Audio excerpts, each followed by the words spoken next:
يومين 3 بعمل احصائيه كده مع نفسي، ووجدت الاخطر من ده اللي هو لازم احنا نكون واخدين بالنا منه، الا وهو الاي اي مش هيحل محل الناس.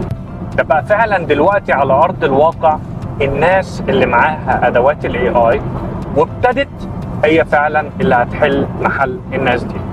يعني انا هديك مثال. الاحصائيه بتقول ان في 2024 40% من الستارت ابس اللي هي الشركات البيزنس الصغير اللي لسه بيبتدي، 40% دخل السوق وهم بيستخدموا او معتمدين على الذكاء الاصطناعي.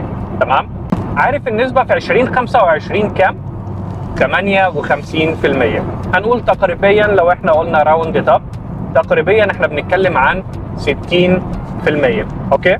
طيب 20% فرق في سنه، يعني في 2025 60% من شركات الستارت اب معتمده اعتماد كلي وجزئي على الاي اي.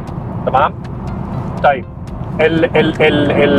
النسبه المئويه ممكن تبان لك صغيره 20%، ولكن لا لا لا لا، دي نسبه مخيفه. ده معناه ايه؟ اللي انا بقى نقطه الفيديو واللي احنا كنا بنقول عليه ان هو الناس اللي معاها الاي اي تولز هي الناس اللي فعلا هتكمل وهتستبدل الناس حتى اللي هم التالنتد اللي عندهم موهبه ولسه بيقولوا احنا مستنيين الفرصه بس ايه هنظبط حالي وان شاء الله ابتدي واوعى هفرجك يا معلم. لا لا لا لا لا، الموضوع المخيف